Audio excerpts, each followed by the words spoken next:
Good morning to the ladies and gentlemen. I hope this morning you are all cheerful and in a state of readiness to hear an oral presentation from us this morning.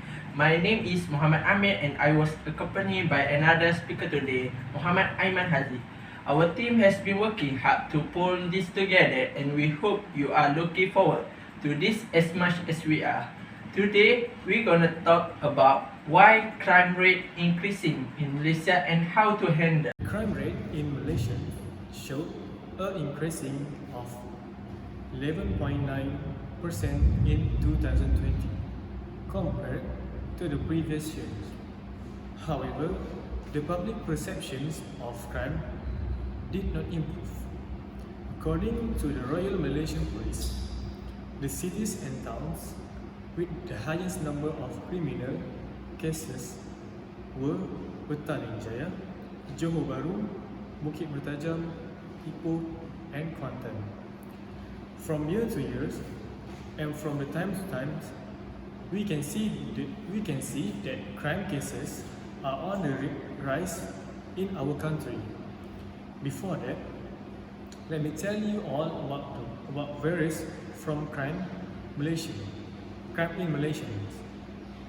in Malaysia manifests in various forms, including murder, drive-by killing, drug trafficking, money laundering, fraud, black marketing, and many others.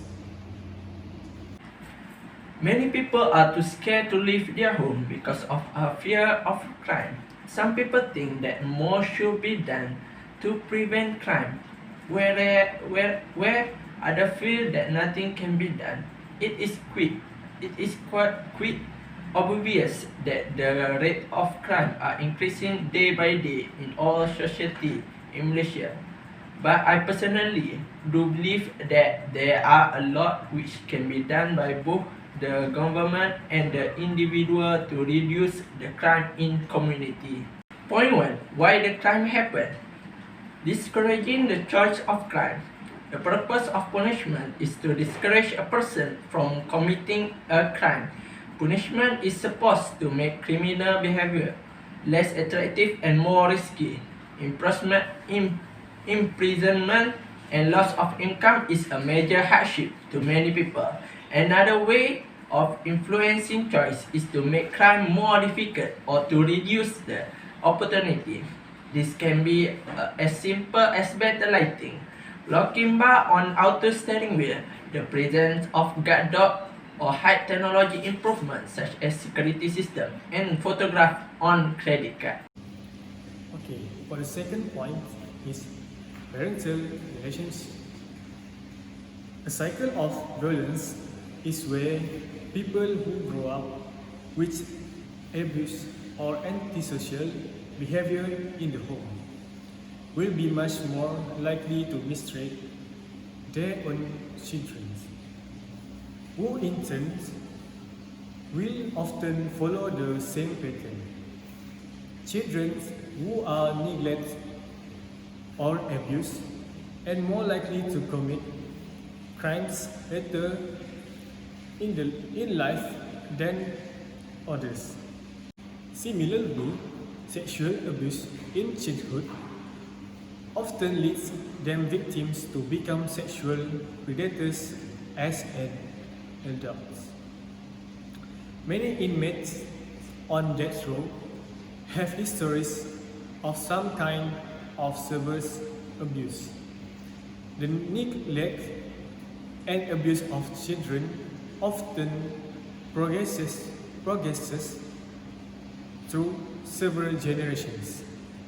The cycle of abuse, crime, and sociopathy keeps repeating itself.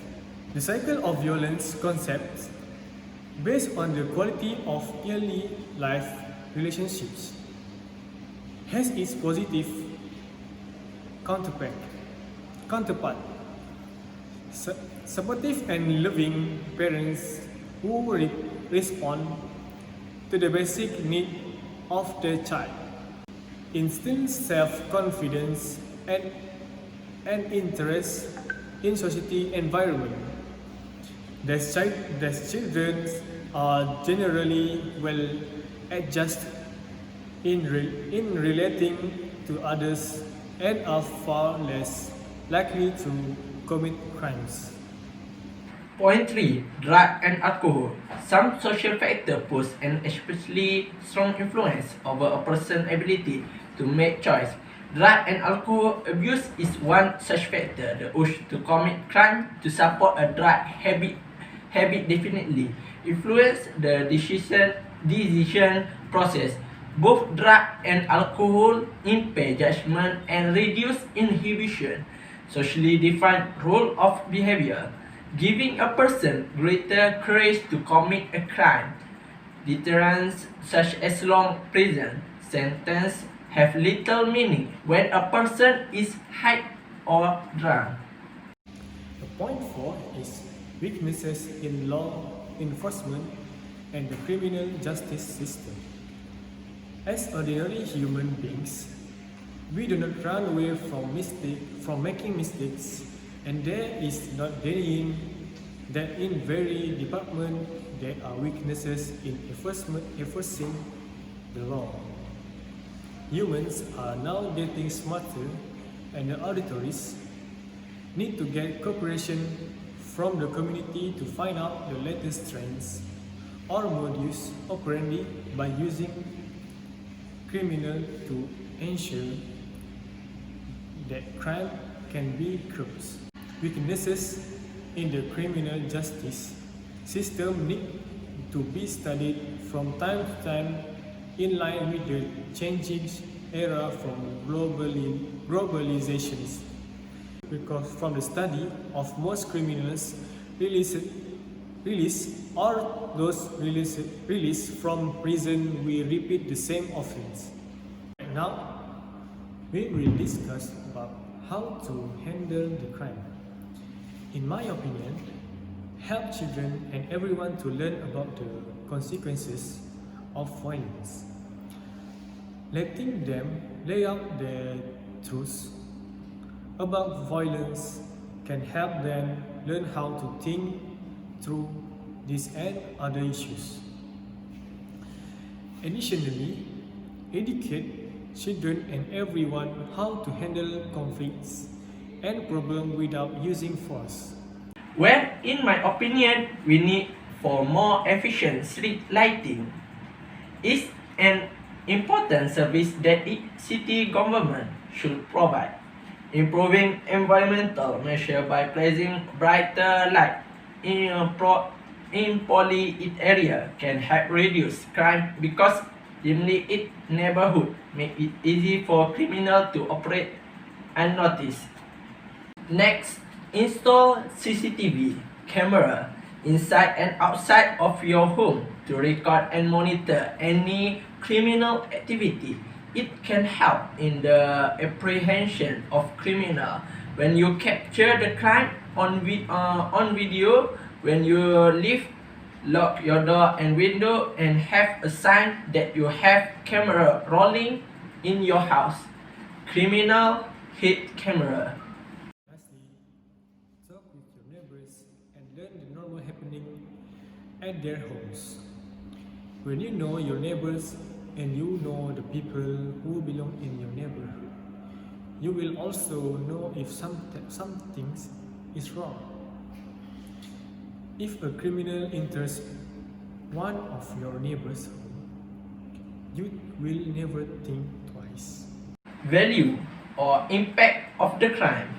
People may become frightened inside or outside their own home. Home insurance premium can rise. Property prices are affected. Homeowners can find it more difficult to sell their property. New businesses may avoid the areas. Existing businesses may close down due to repeated thefts and loss of income, cost of repairing damage from vandalism, loss of customers in the area. Thank you for your all cause willing listen my oral presentation. Do you have any questions? If you don't have any questions, I want to close this oral presentations. We hope this oral presentation was helpful for you to always carefully when in or out of home. I sincerely appreciate that I had this opportunity to present to you. Thank you.